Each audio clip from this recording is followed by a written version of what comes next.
turn challenges into opportunities for growth? What does it really take to build resilience in a fast-paced, ever-changing world?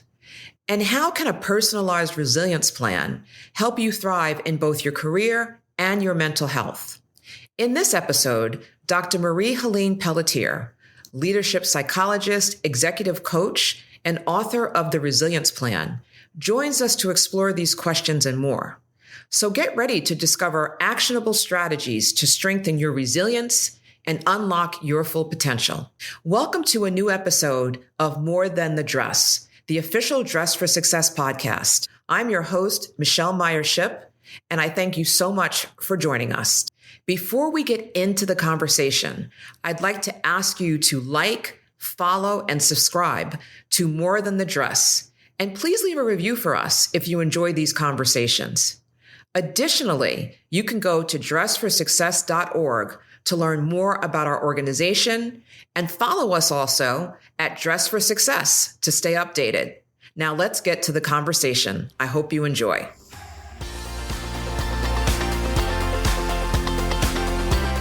So welcome. I'm so excited today to have a great conversation with my dear friend, Dr. Marie-Hélène Pelletier, who I fondly refer to as MH.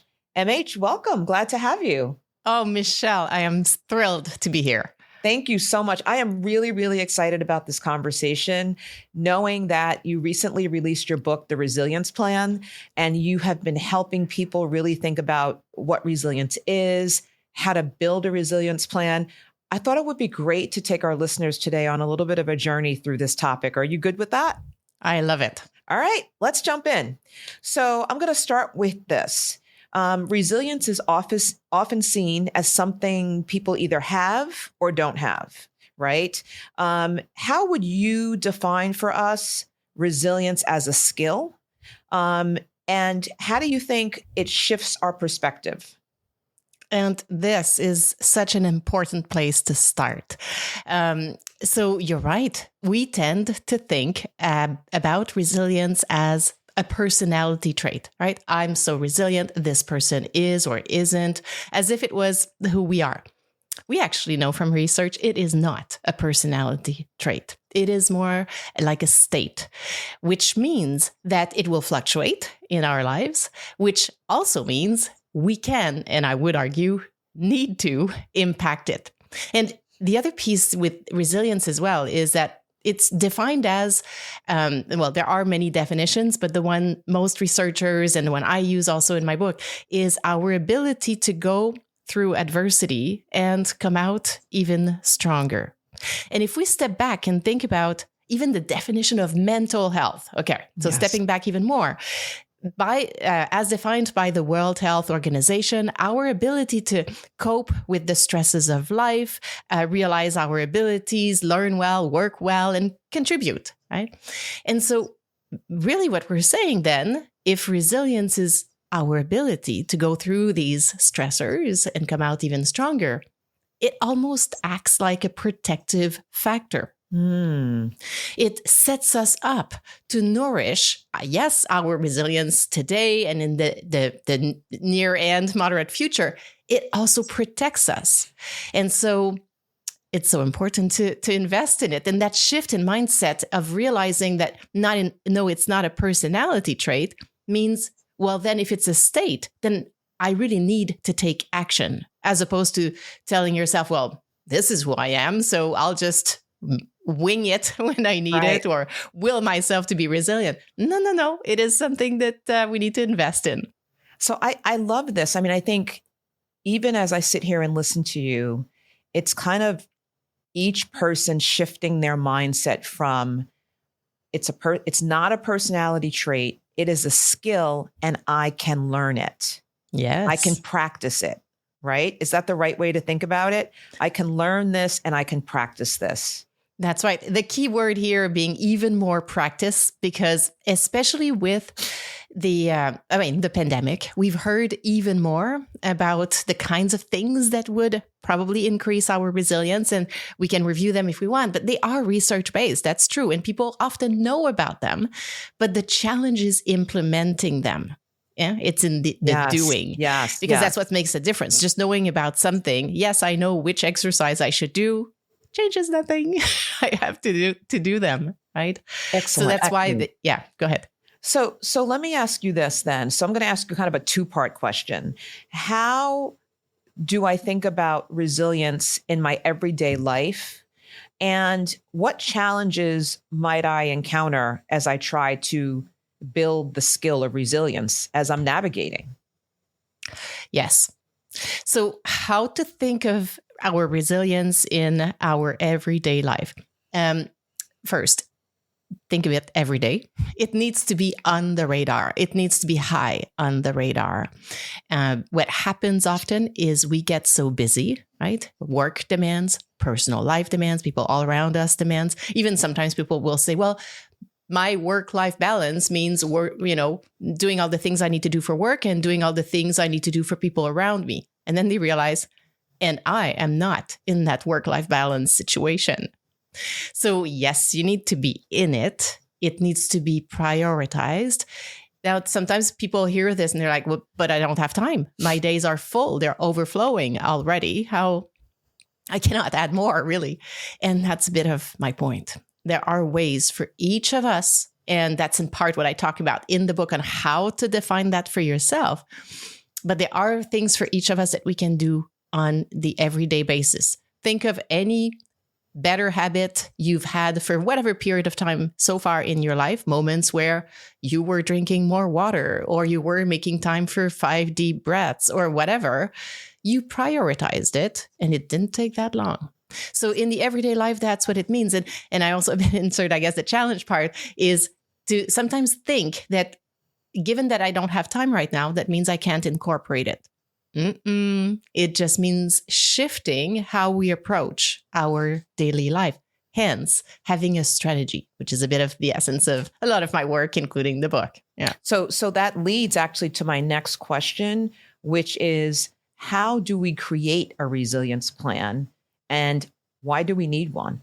I know. Well, let me tell you the story of how I even got there. I was working with people like you and I and people who are with us here today listening, very busy people, some of them in businesses and professionals, leaders, all kinds of roles. And they were telling me, why would I need a plan for my resilience? And then I said, okay, so if we were in a business situation and we have now a new idea for a new product or a new service, would we just say, wow, I have this great new idea, let's go implement? Or would we say, we have this great new idea, let's look at who else is offering this same offering, how much are people paying or willing to pay for it, what kinds of forces may influence this demand in the short or moderate term. We would do all this. We would look at the context around this great idea. And then we would build a plan. Given all this, 3 pillars mostly. How are we going to market this? How are we going to reach out or whatever, right? We would build a strategy. So same thing here. Yes, we have a great idea, need and want to increase our resilience, but then each of us need to look at our context today, which means your plan, Michele, today will be different from mine today, and then mine will be different today from in 3 months from now. And so how do we get there? I'm basically using tools we use in business strategy. I've extracted those that I found work best for my clients. And the 3 main ones, first, you're getting clarity on your values. So what's most important for you in life? That's what's going to make your plan unique to you. You're also reviewing your sources of supply and demand on your energy. And here we need to be very realistic. We can talk more about it. We're going through your overall context using similar tools to what we use in business, your natural strengths, your natural challenges, what's making resilience easier in your life right now, what's making it harder. And then we build a plan. 3 main pillars. They will be different for each of us, but they should be based on research to be effective. And then you go. That's it. So values, supply and demand on your energy, natural strengths and challenges. Or you can summarize the third one as your context. Your context. Okay. define that a little bit more for me in case our listeners don't get that. Absolutely. And some of your listeners may have seen this before. And even if you haven't, it will make natural sense, I think. So in the business context, we would call this a SWOT analysis: strength, weaknesses, opportunities, and threats. But for all of us, just even if you have not used the SWOT model before, it's basically a square with 4 blocks in it. The upper line is internal. So your natural strengths, your natural challenges. I modify the wording a bit because it's not necessarily for us as humans, individuals, a weakness. It's more a challenge. And then our external environment, the second line, we would have the opportunities and the threats. So that's the model that I'm transferring for us as individuals to just quickly be able to scan what's most important for us to keep in mind in our context so that our plan is realistic, right? If my context, for example, in my external threat is that, or challenge here, the transferring the word, I live at a place where I cannot just step outside and go for a walk. I would need to get the car. I would need, it's a bigger deal.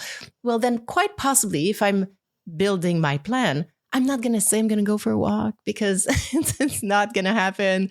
I need something more realistic that takes my context into account. That's really awesome. So values, people should think through that, write it out, map it out, be clear. Assessing supply and demand on your energy, which I think is a deep question in and of itself, right? It is. I mean, that's a really deep one. And then looking at your context, wherein you're looking at your strengths, your challenges, you're looking internally and externally. Yes. Okay, that's great. So now you've done that, right? What if you could share for us, like what's a practical example of somebody applying this plan in their personal or professional life? Yes, absolutely. And I'll mention also, Michelle, as you were summarizing these things, I'm going to send you, if you want to incorporate this in the show notes, a link to worksheets that are connected with the book, and they can be used without the book or with the book. Oh, so awesome. Thank you. They're self-explanatory. They summarize exactly these things we just talked about. Yeah. So they guide the reflection that way. But here's an example. So and here's a funny thing too. This is my first and probably only book. It's a lot of work, turns out, to write a book. But one of the things people do when you're writing a book is you can do the focus group thing, which sometimes we do in our work, whatever. And so I did one online with people from around the world. It was so amazing, just trying out exactly this, right? Which actually got refined to get to this final state. But one person who joined this group, she was in a leadership role, and she joined and did her thing. And for her, one of her values was health, relationship. She loved her work as well. She had many things there. And so she did that part. She wrote her sources of demands and supply, realized she had tons of demands, not much supply, and looked at her overall context. And again, mostly it was challenging. And she described her overall life actually as running all day, every day, without ever feeling grounded, always feeling like her schedule was driving her. And she never had this satisfaction of having gotten anything done. And she was investing so much in it. So that's where she was at.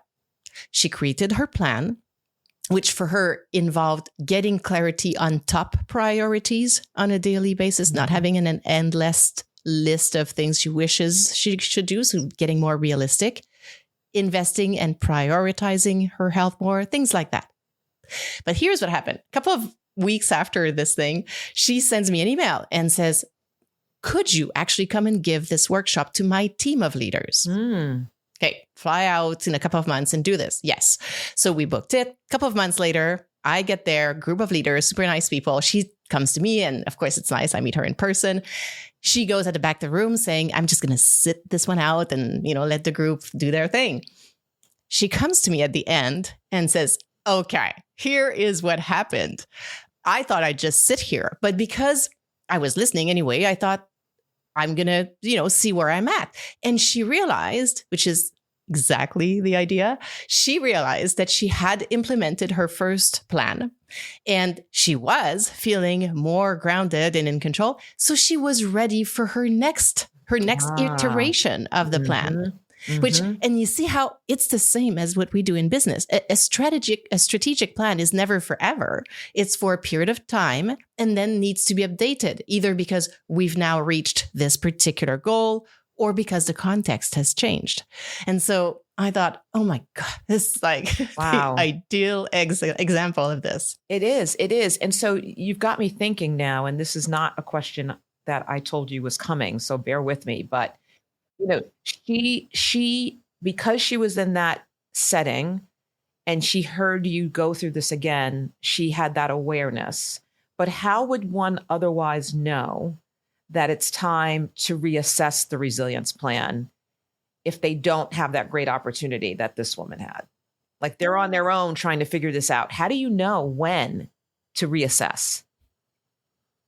I would say, let's start. If you don't have a plan now, if right now you're just doing your best, basically, which is what we do outside of having a plan, then I would say first step is to create a plan. Right. And the book is concise. The exercises take no longer than between 5 and 15 minutes each, because I know everyone's busy.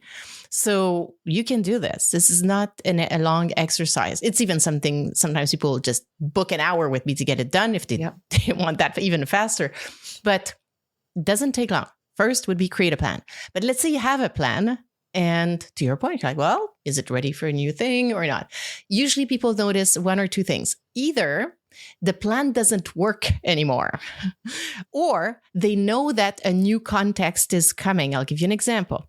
So, and often when we realize that the plan is not working anymore, it comes back to the same thing. The context has changed and you just did not notice it. So sometimes I had one person come to me and said, MH, I'm off track. I was on track, following my plan. It was great. And now completely off track. I've fallen off the wagon. I'm gone.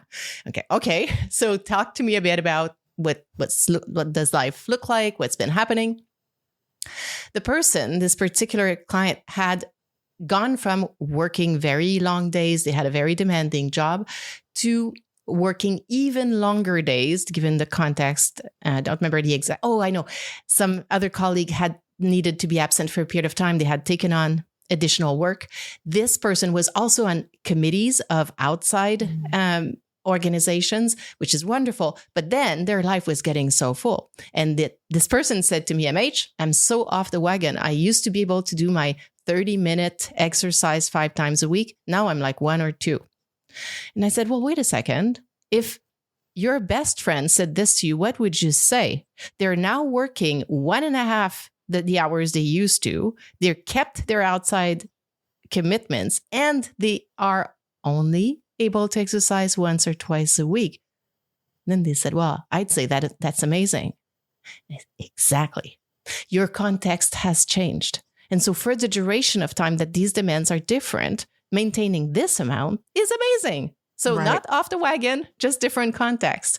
So realizing that the plan's not working is one, and knowing the context is changing in an upcoming phase. Like when I knew I would be launching my book with you in New York, and Dress for Success Worldwide, which was such an honor for me. But when I knew that this was coming, as exciting and fabulous and all the things that I knew it would be, and it was even more than I thought it would be, it represented a demand. So I actually made a separate plan for myself in the months prior, during, and after launch. Got it. I know. So thinking about the different seasons that you're navigating in your life and reassessing through those seasons. I like that a lot. So you talked about this a little bit, but I was wondering if you wanted to kind of expand on it a bit. How do you think about focusing and using resilience to prevent burnout? And how can organizations help support this effort with their people on a larger scale? Okay. So I love that you're talking about burnout, because it's a word we're using so much. And we should, because the rates are high. They are increasing for many people in many countries around the world, in most industries, some more than others, but still. And so let's step back for a quick second, because we use it so much. On one hand, it's good because we're talking about it. On the other hand, it becomes one of those words that we're like, well, what does it mean, really? So, definition, World Health Organization. It's an occupational phenomenon. 3 characteristics. We're exhausted. We're cynical. So this is not going to change. We've lost hope. And it's impacting our performance. So that's the burnout definition.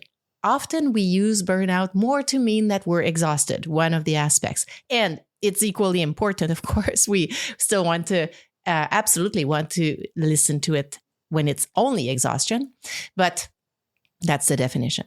Now, the other really important part with burnout is that, like we said, it's an occupational phenomenon.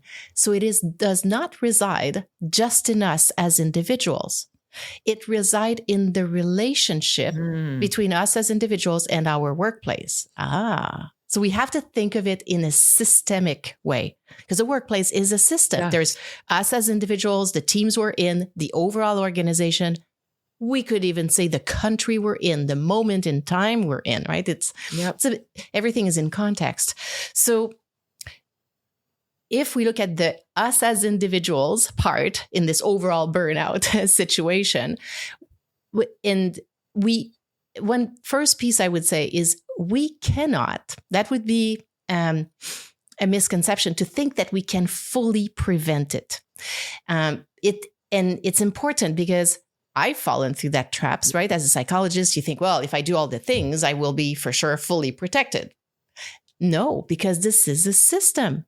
And this is how, seriously, so many fabulously people who do so much on an all day, everyday basis they do the things to protect themselves, still burn out. It's because it's an overall system. There's a limit to how much you can stay healthy in an environment that is at some point so pushing all the demands or being so toxic or whatever. There's only so much we can do as individuals. So, but my point is, even if this is a system, and even in situations where most of the cause of the challenge is the employer, say, or the work environment, we as individuals here should not just sit and say, well, it's not my fault. I'm just going to wait until they change, because it will impact us. So we want to do all the things we can do here as individuals: exercise, nutrition, sleep, relationships, yoga, time outside.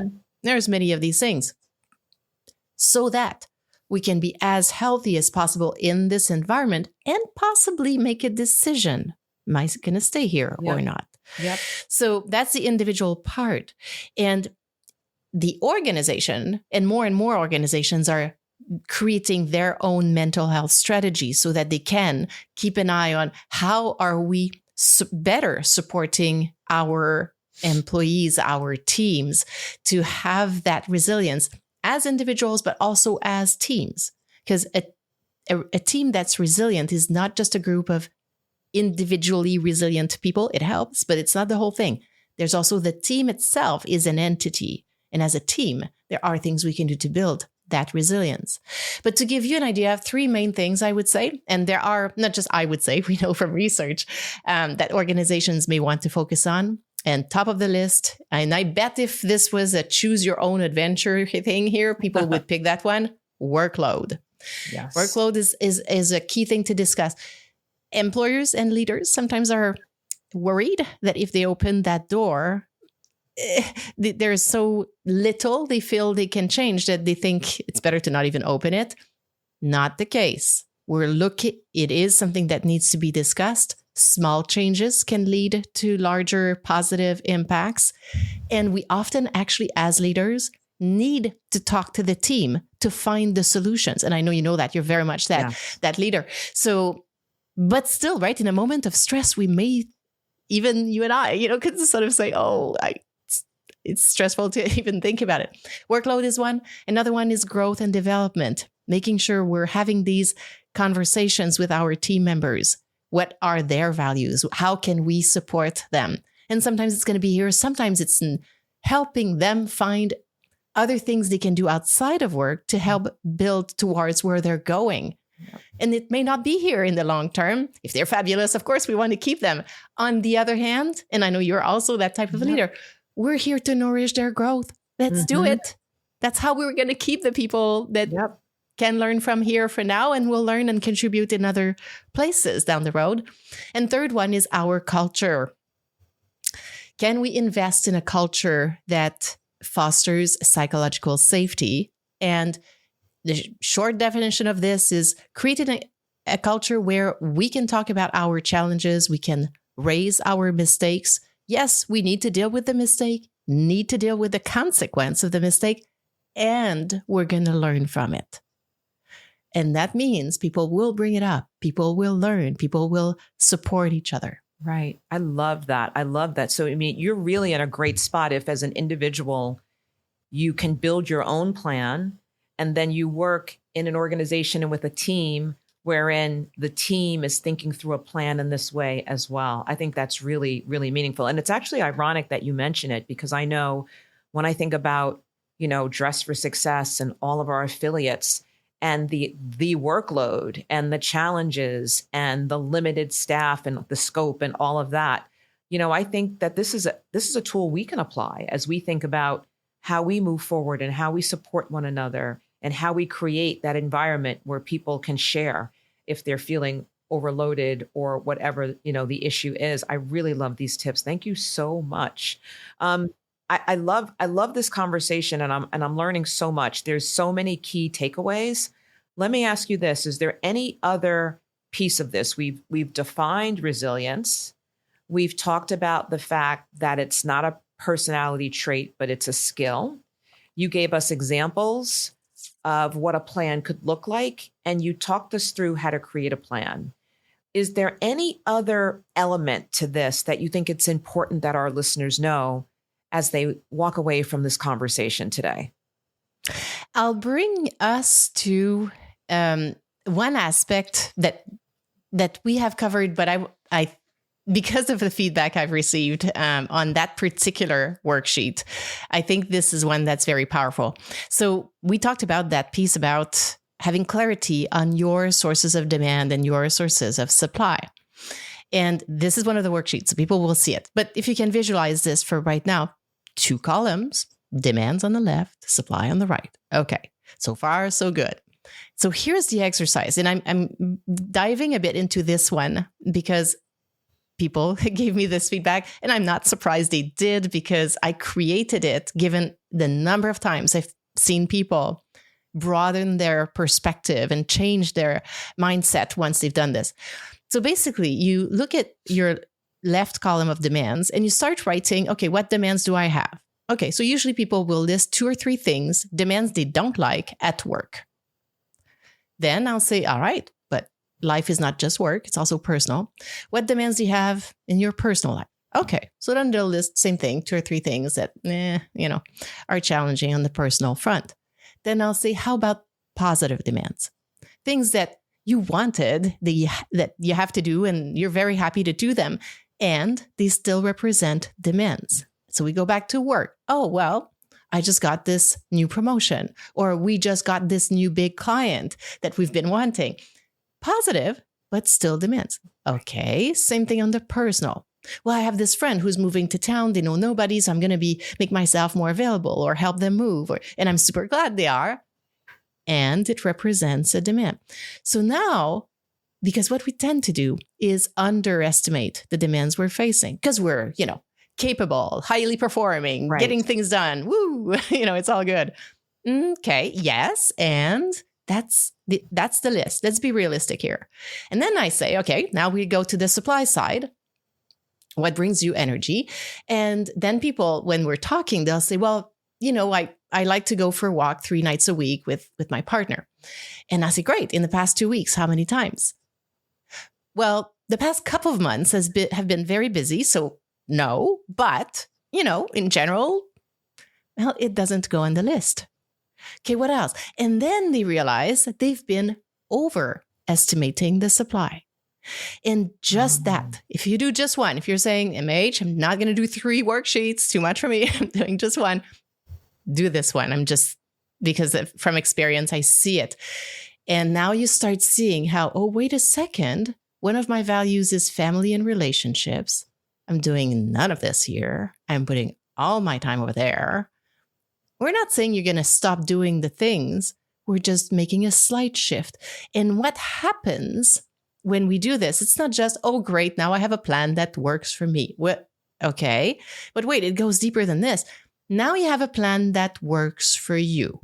So it may mean, for example, in this situation, that one of the pillars in your plan, I usually recommend 3, maybe family relationships.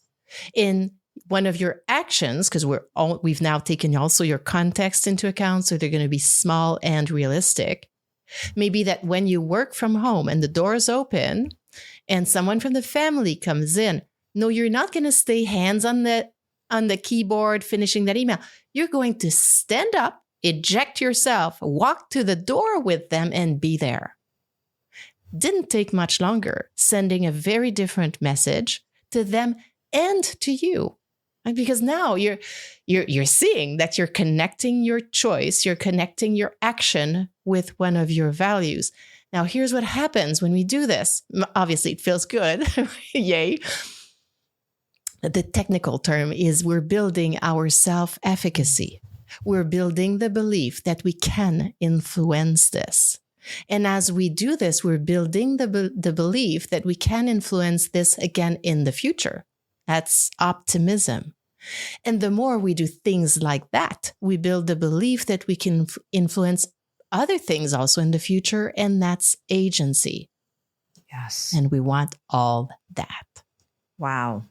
I just took so many notes. This is awesome. I actually really thank you so much for going back and really helping us think through that supply and demand list, because I actually wouldn't have thought about it the way you just described it. So I just want to pressure test it on myself, for example. So you said something really powerful on supply.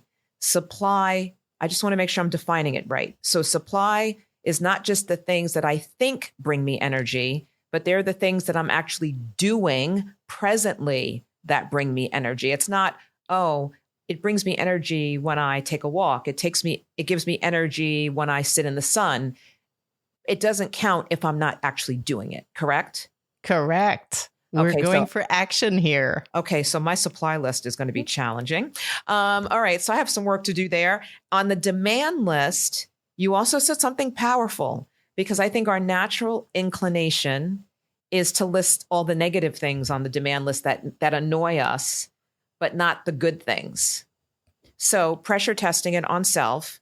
So it's not just the demands of my work and my job, but it's all of the extracurricular things that I'm committed to and have to do and want to give time to. Those are demands as well. So my son's football games, traveling to them on the weekends, all the clubs I belong to, like all of those would be demands. Yes, because they require energy, right? If you had very little energy, thinking of doing these things would be, you would feel tired of it.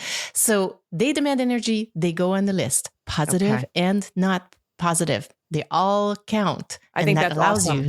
Yes. I think that's awesome. I think with that clarification, I would venture to guess, and I'm curious if you see this, when people actually fill this out the way it's meant to be filled out, supply, demand, do they often realize that there's a lot more demand than there is supply? More demand than supply, and more demands than they thought there would be, because we underestimate them, and less supply than they thought there were. Like the short answer would have been, oh yeah, I don't have that many demands and I'm pretty good on supply. Like, moving on, right? And that's what getting it down on paper in a realistic way, not going for the ways you twist your brain to think that it's fine. No, that's powerful. And I would also guess, once you write it on paper, kind of like a business strategy, like once you write it out, kind of probably some of the takeaway actions become pretty clear. They emerge. You're right. Yes. That's powerful. I love that. Well, I mean, this has been such a great conversation, MH. And I've heard you give this talk before, but this time I learned even more.